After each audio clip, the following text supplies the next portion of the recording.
Everyone, welcome back to my channel. My name is CA Deepanshi Singh and आज की हमारी video का टॉपिक है chapter number 1 of business studies of class 11th, nature and purpose of business. ये video मैंने बनाई है to give you the best visual learning experience. इस वीडियो में आपको एक्सप्लेन करना, अंडरस्टैंड करवाना ही मेरी रिस्पॉन्सिबिलिटी नहीं है, बट आपको याद भी करवाना मेरी रिस्पॉन्सिबिलिटी है। तो अगर आपने अब तक मेरा चैनल सब्सक्राइब नहीं करा है तो please subscribe to my channel, click that subscribe button and the bell icon next to it so that you never miss an update. तो फिर देर किस बात की? Without any further ado, let's get started.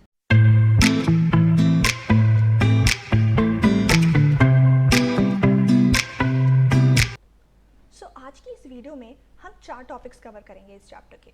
पहला topic introduction, second will be the concept of business, third will be the characteristics of business and fourth will be the comparison between business, profession and employment.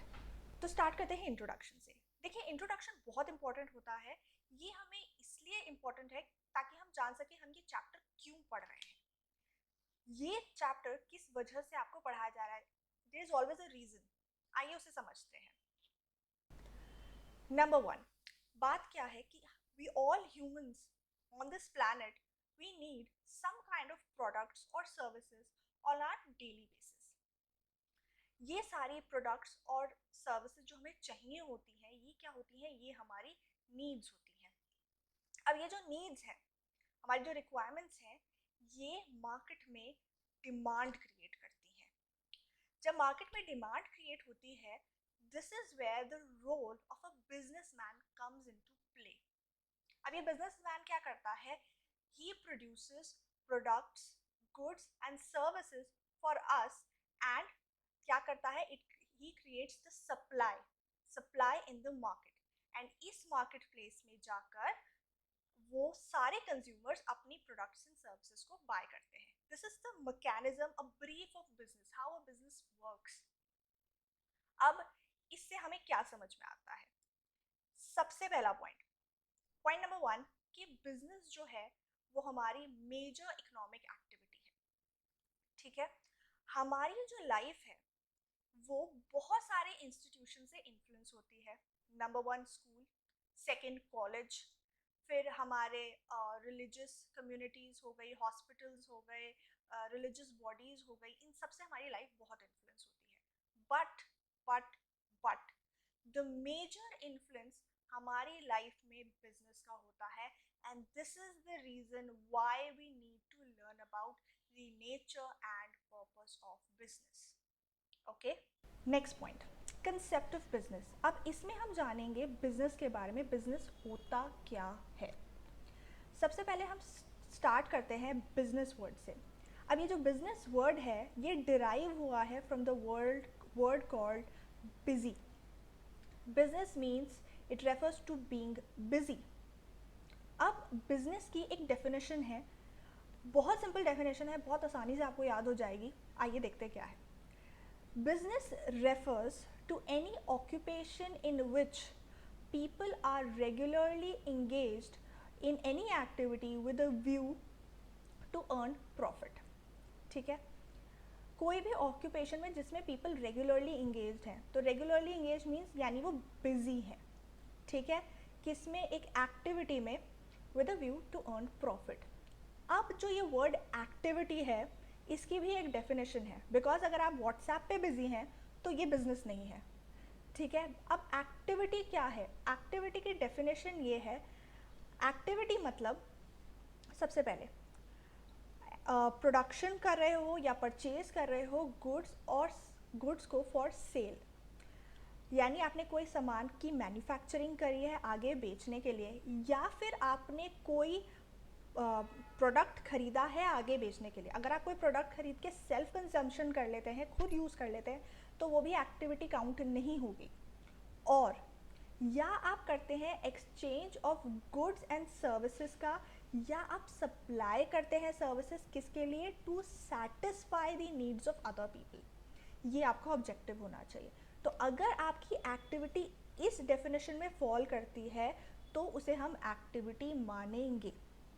दूसरी बात, उसमें था business की definition में that it should be with a view to earn profit. अगर आप ये activity कर रहे हैं और अगर आपका पर्पस अर्न करना है प्रॉफिट, तभी उसको बिजनेस माना जाएगा। जैसे बहुत सारे एनजीओज होते हैं जो प्रोड्यूस करते हैं गुड्स को और गरीब लोगों में उसको बांट देते हैं या अंडर प्रिविलेज लोगों की हेल्प करते हैं, तो वो एक्टिविटी तो कर रहे हैं बट उनका पर्पस प्रॉफिट अर्न करना नहीं है, इसलिए वो बिजनेस की कैटेगरी में नहीं आता। इसीलिए एक्टिविटी के दो पार्ट्स हैं, ठीक है। पार्ट वन है इकोनॉमिक एक्टिविटी, दूसरी कैटेगरी है नॉन इकोनॉमिक एक्टिविटी। अब इकोनॉमिक एक्टिविटी क्या होती है? इकोनॉमिक एक्टिविटी का मतलब होता है जिसे हम प्रॉफिट अर्न करने के पर्पस से करते हैं। हमारा पर्पस होता है टू अर्न आर लिविंग या प्रॉफिट अर्न करना। दूसरी होती है नॉन इकोनॉमिक एक्टिविटी, जिसका मैंने अभी आपको एग्जाम्पल दिया, जिसमें हम दूसरों की हेल्प करने के लिए करते हैं, which is all from our love and sympathy. इन एक्टिविटीज़ को कहते हैं नॉन इकोनॉमिक एक्टिविटी। अब इकोनॉमिक और नॉन इकोनॉमिक को अच्छे से समझते हैं कुछ एग्जाम्पल्स की हेल्प से। एग्जाम्पल नंबर 1, अगर कोई वर्कर है जो फैक्ट्री में काम कर रहा है तो वो इकोनॉमिक एक्टिविटी हुई कि नॉन इकोनॉमिक एक्टिविटी? सबसे पहले वर्कर फैक्ट्री में काम कर रहा है तो वो अपनी सर्विस प्रोवाइड कर रहा है एंड उसका पर्पस है कि वो अपनी अर्निंग कर सके टू फॉर हिज लिविंग। तो क्या हो गया? ये हो गई हमारी इकोनॉमिक एक्टिविटी। फिर है एक हाउस वाइफ है, वो घर में खाना बना रही है, कुकिंग फूड। तो क्या वो उसका पर्पस पैसे कमाना है अपने बच्चों से? The answer is no. तो ये कौन सी हो गई? Because it's all from her love and care, तो ये हो गई हमारी नॉन इकोनॉमिक एक्टिविटी। थर्ड है, अगर कोई डॉक्टर अपने क्लिनिक पे पेशेंट्स को ऑपरेट करता है तो वो भी it's for earning his living, तो ये भी इकोनॉमिक एक्टिविटी हो गई। अभी आपने रिसेंटली देखा होगा सोनू सूद ने हेल्प करी थी माइग्रेंट वर्कर्स की, ताकि वो अपने प्लेस पे पहुंच सके जहाँ से वो आए थे, जहाँ जहाँ उन्हें जाना है। सोनू सूद ने उनकी बहुत हेल्प करी थी। तो ये जो एक्टिविटी उसने करी है, it's all from love and to help other people. तो ये कौन सी हो गई? ये है नॉन इकोनॉमिक एक्टिविटी, क्योंकि सोनू सूद का पर्पस यहाँ कहीं भी पैसे कमाने का नहीं था। लास्ट आता है Shahrukh Khan working in the movies. अब शाहरुख खान ऑफकोर्स चाहे वो लव के ऊपर मूवीज़ बनाए या किसी चीज़ के भी ऊपर मूवीज़ बनाए, बट यहाँ वो भी अपनी अर्निंग्स के लिए ही मूवीज़ में काम कर रहा है, तो ये भी एक इकोनॉमिक एक्टिविटी हो जाती है। तो आई होप आपको अच्छे से समझ में आ गया होगा कि इकोनॉमिक एक्टिविटीज़ क्या होती हैं और नॉन इकोनॉमिक एक्टिविटीज़ क्या होती हैं। Third topic, characteristics of business. अब यहाँ पे हम 7 कैरेक्टरिस्टिक्स ऑफ बिजनेस के बारे में बात करेंगे, पर 4 कैरेक्टरिस्टिक्स तो आप ऑलरेडी पढ़ चुके हैं। आइए देखते हैं क्या है। सबसे पहला कैरेक्टरिस्टिक है कि business is an economic activity. ये हम पढ़ चुके हैं बिकॉज जब हमने डेफिनेशन में पढ़ा था तो activity with a view to earn a profit automatically makes it an economic activity, right? तो इकोनॉमिक एक्टिविटी पहला पॉइंट हो गया। अब एक्टिविटी क्या होती है? एक्टिविटी होती है कि हम प्रोडक्शन करें, प्रोक्योरमेंट करें of goods and services. Procurement का मतलब भी परचेज करना ही होता है, ठीक है? तो हमारा सेकेंड कैरेक्टरिस्टिक भी हो गया। एक्टिविटी में हमने क्या पढ़ा था? तीसरा पॉइंट, और sale of goods and services, वो हो गया हमारा third characteristics. Fourth, uncertainty of return, ये इसके ऊपर अभी हम आगे डिस्कस करेंगे। नेक्स्ट कैरेक्टरिस्टिक्स है हमारा profit earning. And sixth, dealing in goods and services on regular basis. तो जहाँ हमने बोला था that he should be regularly engaged, तो यहाँ हमारा ये टॉपिक भी कवर हो गया। तो 4 पॉइंट्स तो आपने अपने डेफिनेशन में से ही कवर कर लिए। कौन से हो गए? एक तो हो गया आपका इकोनॉमिक एक्टिविटी, दूसरा हो गया production and procurement of goods and services, third हो गया सेल और एक्सचेंज ऑफ गुड्स, फोर्थ हो गया dealing in goods and services on regular basis, आप रेगुलरली बेसिस पे उसमें इंगेज्ड हैं। तो ये 4 पॉइंट कवर हो गए। बाकी के 3 नए पॉइंट्स थे, एक है uncertainty of return, profit earning and element of risk. आइए इनके बारे में डिटेल से समझते हैं। सबसे पहले प्रॉफिट अर्निंग। प्रॉफिट अर्निंग में क्या होता है? प्रॉफिट अर्निंग हमारा कोई भी बिजनेस का मेन रीजन, कोई भी बिजनेस करने का मेन रीजन होता है प्रॉफिट करना, प्रॉफिट कमाना। कोई भी बिजनेस के लॉन्ग टर्म सर्वाइवल नहीं हो सकता अगर उसमें प्रॉफिट ही नहीं है, करेक्ट? और हर बिजनेस का गोल होता है टू मैक्सिमाइज इट्स प्रॉफिट। कैसे? By increasing the volume of sales and increasing the reducing the cost of the product. तो इससे क्या होता है? मैक्सिमाइज होता है हमारा प्रॉफिट। तो ये हमारा सबसे इम्पॉर्टेंट कैरेक्टरिस्टिक है बिजनेस का to earn profit. Second, uncertainty of return. देखिए जो बिजनेस है वो बहुत ज़्यादा अनसर्टेन है। क्यों? Because there is a lack of knowledge. हमें नहीं पता कि हम कितना पैसा कमाने वाले हैं। जब आप कोई एफडी कराते हैं या बैंक में पैसा जमा कराते हैं तो देयर इज अ गारंटी कि आपको इस पे इंटरेस्ट मिलेगा। पर जब आप बिजनेस करते हैं और जब आप उसमें कैपिटल लगाते हैं तो वहाँ कोई गारंटी नहीं है कि आपको इतना प्रॉफिट ही मिलेगा। तो there is an uncertainty and possibility है कि लॉस भी हो सकता है। तो इसके बावजूद हम जब भी बिजनेस करते हैं we try to put our best efforts in it. अब ये अनसर्टेनिटी ऑफ रिटर्न किस वजह से है? बिकॉज ये हमारा सबसे इम्पॉर्टेंट पॉइंट है, वो है एलिमेंट ऑफ रिस्क। रिस्क की वजह से ही अनसर्टेनिटी है रिटर्न की। अब रिस्क क्या है? रिस्क ये है कि हमारा जो बिजनेस है there is it's always in exposure to loss. कभी भी लॉस हो सकता है। कैसे हो सकता है लॉस? लॉस का कॉज होता है अनफेवरेबल या अनडिजायरेबल इवेंट्स का होना। वो कैसे होते हैं अनडिजायरेबल इवेंट्स? उनके कुछ फैक्टर्स होते हैं। फैक्टर्स होते हैं मार्केट पे डिपेंड। जैसे पहला पॉइंट है change in customer taste. Customer का टेस्ट ही बदल गया, ट्रेंड बदल गया, फैशन बदल गया। होता है ना कभी कभार ड्रेसेस आती हैं और किसी सेलिब्रिटी ने कोई नई ड्रेस पहन ली तो बिल्कुल वो फैशन में आ जाती है और जो पहले थी वो बिल्कुल ऑब्सोलीट हो जाती हैं। तो बिल्कुल चेंज हो जाता है जब मार्केट का ट्रेंड। तो इसकी वजह से there is always a risk to a businessman because उसने तो पैसे इन्वेस्ट कर दिए थे उस अपने प्रोडक्ट में, बट अब वो बिक नहीं रहा है because it's out of fashion. तो चेंज इन कस्टमर टेस्ट एक रीजन होता है। Second, change in the method of production. आजकल आप देख रहे हैं चीज़ें बहुत ज़्यादा ऑटोमेटिक हो रही हैं, आर्टिफिशियल इंटेलिजेंस का यूज़ हो रहा है, मैनुअल चीज़ें कम हो रही हैं। तो जब मेथड चेंज हो रहा है तो जो इंसान अपनी प्रोडक्शन मैनुअल बेसिस पे कर रहा था तो उसके लिए वो रिस्क है, और जहाँ रिस्क आ जाएगा ऑटोमेटिकली वहाँ रिटर्न के ऊपर भी अनसर्टेनिटी बढ़ जाएगी। Third point, strike, lockout. जो अभी सिचुएशन है, लॉकडाउन की सिचुएशन है, कितने लोगों को इसकी वजह से लॉस हो रहे हैं, तो ये भी एक फैक्टर होता है। कंपटीशन बढ़ जाना। अभी आपका प्रॉफिट, आप बहुत सारा प्रॉफिट कमा रहे थे बिकॉज आप अकेले थे, बट अब आपके ही बिजनेस में और भी लोग आ गए एज अ कम्पिटिटर, तो वो भी रिस्क को और बढ़ा देते हैं। लास्ट, थेफ्ट हो जाना, नेचुरल कैलामिटीज़ हो जाना, एक्सीडेंट्स हो जाना, फायर हो जाना, इसलिए भी आपका बिजनेस जो है रिस्क पे रहता है। एंड इसीलिए एलिमेंट ऑफ रिस्क हमेशा बिजनेस में रहता है। And this is which is something defines your return in your future business. Okay, अब हमने ये 7 पॉइंट्स याद कर लिए। अब ये 7 पॉइंट्स आप अपने पेपर में लिख के आएंगे, सारे 7 पॉइंट्स। एक छोटा सा निमोनिक है जिसकी वजह से आपको ये सारे पॉइंट्स याद हो जाएंगे। आइए देखते हैं वो क्या है। डीपीएस का economic return can not be procured. DPS school जिसकी फीस इतनी ज़्यादा है तो ऑफकोर्स उसका इकोनॉमिक रिटर्न बहुत ज़्यादा होगा। तो डीपीएस का economic return can not be procured because there is an element of risk. तो डी से क्या हो गया? डी से हो गया dealing of goods and services. P से हो गया प्रॉफिट अर्निंग। एस से हो गया हमारा sale of goods and services. Economic से हो गया इकोनॉमिक एक्टिविटी। रिटर्न से हो गया अनसर्टेनिटी ऑफ रिटर्न। प्रोक्योर्ड से हो गया procurement of goods and services. And DPS का economic return can not be procured because there is an element of risk.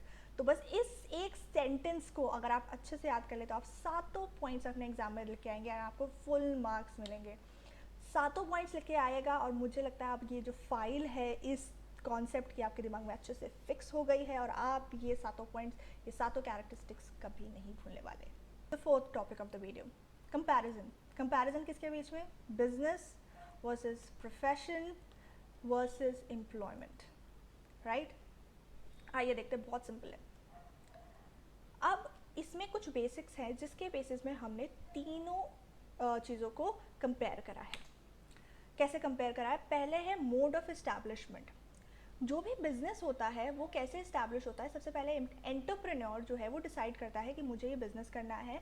और जब भी आप कोई कंपनी सेटअप करते हैं तो कुछ लीगल फॉर्मेलिटीज़ होती है, लाइसेंसिंग वगैरह लेनी पड़ती है, तो ये इस्टेब्लिशमेंट करने के लिए रिक्वायरमेंट होती है जब भी आप कोई बिज़नेस करते हैं। प्रोफेशन, प्रोफेशन के लिए मेंबरशिप होनी प्रोफेशनल बॉडी की बहुत बड़ी रिक्वायरमेंट होती है, और सीओपी होना। जैसे मैं बात करूँ, I am a chartered accountant, तो मैं मेंबर हूँ आईसीआई की, institute of chartered accountants of India, ठीक है। उसके मेंबरशिप के साथ साथ सीओपी होना, ताकि मैं प्रैक्टिस कर पाऊँ as a chartered accountant. Like जो सीए आईटीआर्स फाइल करते हैं, ऑडिट्स करते हैं, तो सीओपी होना भी ज़रूरी है। तो मेंबरशिप प्लस सीओपी। फिर आता है एम्प्लॉयमेंट। एम्प्लॉयमेंट के लिए आपके पास अपॉइंटमेंट लेटर होना ज़रूरी है। अपॉइंटमेंट लेटर कैसे मिलता है? जब आप इंटरव्यू में सिलेक्ट होते हैं तो वो आपको अपॉइंटमेंट लेटर देते हैं और आपको एक सर्विस एग्रीमेंट दिया जाता है। सर्विस एग्रीमेंट में बताया जाता है आपकी सैलरी कितनी होगी, आपके क्या टाइमिंग्स रहेंगे, कितनी छुट्टियाँ होंगी, ये सब टॉपिक्स उसमें आते हैं। तो हमें पता चल गया इस्टेब्लिशमेंट कैसे होती है। सेकेंड बात, नेचर ऑफ वर्क। बिजनेस में हम क्या करते हैं, या तो हम प्रोड्यूस कर रहे होते हैं गुड्स एंड सर्विसेज, या हम उनको प्रोक्योर करके आगे सेल आउट कर रहे होते हैं। तो ये हमारे बिजनेस में काम होता है, provision of goods and services to the public, public को सप्लाई करना। बाकी प्रोफेशन में क्या होता है? प्रोफेशन में हम पर्सनलाइज्ड सर्विसेज, एक्सपर्ट सर्विसेज देते हैं। देखिए, जब आप कोई भी प्रोडक्ट मार्केट में खरीदते हैं, वो स्पेशली आपके लिए नहीं बना होता, वो बल्क में बनता है सारी पब्लिक के लिए। पर जब एक प्रोफेशनल आपसे बात करता है तो वो सिर्फ आपको सर्विस दे रहा होता है। जैसे I am a chartered accountant, तो अगर मैं किसी को सर्विसेज देती हूँ, उनकी हेल्प करती हूँ, तो वो उनके लिए सर्विसेज हैं जो मैं उनके हिसाब से, उनके केस के हिसाब से दूंगी। कोई डॉक्टर है तो वो पेशेंट के हिसाब से उसको मेडिसिन देता है, एक पेशेंट के हिसाब से। वो सारी मेडिसिन सब पेशेंट्स को नहीं दे देता, तो वो एक पर्सनलाइज्ड एक्सपर्ट सर्विसेज दी जाती हैं। Third point, employment. एम्प्लॉयमेंट में क्या होता है? Performing work as per the service. जो आपके सर्विस एग्रीमेंट में लिखा होता है आपको वैसे परफॉर्म करना होता है, ये आपका नेचर ऑफ वर्क होता है। क्वालिफिकेशन, बिजनेस करने के लिए कोई क्वालिफिकेशन नहीं चाहिए होती। प्रोफेशन के लिए यस, आपको एक्सपर्टीज़ और ट्रेनिंग चाहिए होती है, जो वो प्रोफेशनल बॉडी आपके लिए कंडक्ट कराती है। वो उस ट्रेनिंग के बाद you are qualified to be the member of that professional body. फिर आता है एम्प्लॉयमेंट। एम्प्लॉयमेंट में जो एम्प्लॉयर है वो बताता है कि मुझे अगर इस पोस्ट के लिए कोई पर्सन चाहिए तो उसमें क्या क्वालिफिकेशन होनी चाहिए। तो it's as per as prescribe by the employer. फिर आता है रिटर्न एंड रिवॉर्ड। बिजनेस में आपको रिटर्न मिलता है as the profit you earn. Profession में आपको प्रोफेशनल फीस मिलती है, और एम्प्लॉयमेंट में आपको सैलरी और वेजेस मिलते हैं। करेक्ट। रिस्क, रिस्क कैरेक्टरिस्टिक है बिजनेस का। Risk is always present in business. Profession में बहुत कम होता है, there is some risk. Some risk भी इसलिए है क्योंकि आपको बिजनेस के कंपैरिजन में बहुत ज़्यादा कैपिटल इन्वेस्ट नहीं करनी पड़ती। जब आप कोई प्रोफेशनल सर्विसेज देते हैं बहुत कम होती हैं कैपिटल इन्वेस्ट, ठीक है, इसलिए बहुत कम रिस्क इसमें इन्वॉल्व है। एम्प्लॉयमेंट में नो रिस्क, कोई भी कैपिटल नहीं देनी होती है, आपको कुछ भी नहीं करना होता, सिर्फ आपको अपनी सर्विसेज देनी है। You need not to provide any capital for your employment, तो इसलिए रिस्क नहीं आता। इसलिए कैपिटल इन्वेस्टमेंट हमारा नेक्स्ट पॉइंट भी इसमें कवर हो जाता है। तो कितनी कैपिटल रिक्वायर्ड है वो आपका साइज और नेचर ऑफ बिजनेस पे डिपेंड करता है। प्रोफेशन में बहुत limited capital is needed and उसमें कोई कैपिटल रिक्वायर्ड नहीं है, इसलिए कोई रिस्क नहीं है। करेक्ट। अब आता है कोड ऑफ कंडक्ट। बिजनेस में कोई कोड ऑफ कंडक्ट नहीं होता। अब कोड ऑफ कंडक्ट होता क्या है? कोड ऑफ कंडक्ट होता है आपका बिहेवियर कैसा होने वाला है बिजनेस करते हुए। तो ये कहीं भी इसका कोई कोड ऑफ कंडक्ट नहीं है। प्रोफेशन में हाँ कोड ऑफ कंडक्ट होते हैं, सीए के भी कोड ऑफ कंडक्ट होते हैं। हमारा प्रोफेशनल बिहेवियर कैसा होने वाला है once we become the member of the body. Doctors के लिए कोड ऑफ कंडक्ट होता है। हर प्रोफेशन का एक कोड ऑफ कंडक्ट होता है जो उनको स्ट्रिक्टली फॉलो करना होता है। अगर वो उसके अगेंस्ट जाते हैं तो उनके ऊपर स्ट्रिक्ट एक्शन लिए जाते हैं। अब जो एम्प्लॉयर्स होते हैं उनके नॉर्म्स होते हैं, जो रूल्स एंड रेगुलेशंस उनको बताए जाते हैं एम्प्लॉयज़ को उसके अकॉर्डिंगली काम करना होता है, तो वो उनके नॉर्म्स हो गए। फिर है transfer of interest. Transfer of interest बहुत पॉसिबल है बिजनेस में। कैसे? मैं ट्रांसफ़र ऑफ इंटरेस्ट का मतलब है क्या मैं अपना बिजनेस किसी दूसरे पर्सन को बेच सकती हूँ? ऑफ ऑफकोर्स मैं कुछ लीगल फॉर्मेलिटीज़ होंगी और मैं उसके बाद अपना बिजनेस किसी को भी बेच सकती हूँ। क्या मैं अपनी प्रोफेशनल डिग्री किसी को बेच सकती हूँ? नो, कभी नहीं। मैं अपनी मेंबरशिप किसी को नहीं बेच सकती। अगर मैं सीए हूँ तो मैं अपनी सीए किसी को बेच के किसी को सीए नहीं बना सकती, तो वहाँ ट्रांसफ़र ऑफ इंटरेस्ट नहीं हो सकता। एम्प्लॉयमेंट नहीं, वहाँ भी नहीं हो सकता। आप किसी को एम्प्लॉयमेंट बेच नहीं सकते हैं। अगर आप एम्प्लॉय हैं और आप कहें कि लो मेरी जगह आप बन जाओ, इसके बदले मुझे पैसे दे दो, तो ऐसा नहीं हो सकता।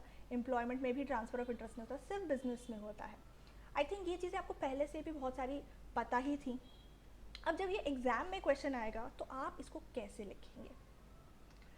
अगर आपको ये सारे पॉइंट्स पता चल गए जो बेसिक का कॉलम है, तो आप तीनों के लिए लिख सकते हैं बड़ी आसानी से, कोई प्रॉब्लम नहीं। अब ये सारे बेसिक के पॉइंट्स याद कैसे करें, ये सबसे बड़ा इम्पॉर्टेंट पॉइंट यहाँ पे आता है। तो कोई नहीं, वो भी हम याद कराएंगे। सारे पॉइंट्स लिखेंगे और सबके आंसर्स लिखेंगे और आपको फुल मार्क्स मिलेंगे। आइए देखते हैं। तो सबसे पहले इसका याद करने के लिए सबसे पहले तो आपको अपने अंदर से कंपैरिजन को छोड़ना पड़ेगा। कंपैरिजन छोड़ो, कंपैरिजन अच्छी बात नहीं होती। कंपैरिजन से ना मन खराब होता है, बहुत ख़राब होता है मन। तो मन का क्या करना चाहिए? मन का क्योर करना चाहिए। मन का क्योर कैसे करेंगे? मन का क्योर करेंगे हम सीटी बजा के। सीटी बजा के क्योर करेंगे, लाइक ऑल इज़ वेल। तो मन का क्योर क्या है? सीटी बजाओ। और जब आपने सीटी एक बारी बजा दी, जो मैं होप करती हूँ तक आपने बजा दी होगी, तो आपको सारा आंसर याद हो गया। सी, जैसे आप मन का क्योर करेंगे आपको सारा आंसर याद हो जाएगा। कैसे? आइए देखते हैं। एम से हो गया मोड ऑफ इस्टेब्लिशमेंट, एन से हो गया नेचर ऑफ वर्क, क्यू से हो गया क्वालिफिकेशन, आर से हो गया रिस्क एंड रिटर्न, दोनों पॉइंट्स इसमें कवर हो गए। सी से हो गया capital investment and code of conduct, and T से हो गया ट्रांसफ़र ऑफ इंटरेस्ट। तो आपने पूरा आंसर याद कर लिया। देखा कितना आसान है। आपको ये पूरी वीडियो आई थिंक 70% बिल्कुल एक गो में ही याद हो गई होगी। दोबारा से आप इसको रिवाइज करिएगा, दोबारा से वीडियो देखिएगा। आपको बस ये निमोनिक्स याद करने हैं एंड आप पूरा का पूरा आंसर अपनी आंसर शीट में लिख के आएंगे और आपकी टीचर एक भी मार्क्स नहीं काट पाएगी। So if you like my video, please click that like button and please अपने कमेंट शेयर करिए आपको मेरी वीडियो कैसी अच्छी लगी, कितनी अच्छी लगी, आप इसमें और क्या क्या देखना चाहते हैं, प्लीज़ मुझे ज़रूर बताइएगा। Till then, bye bye, take care.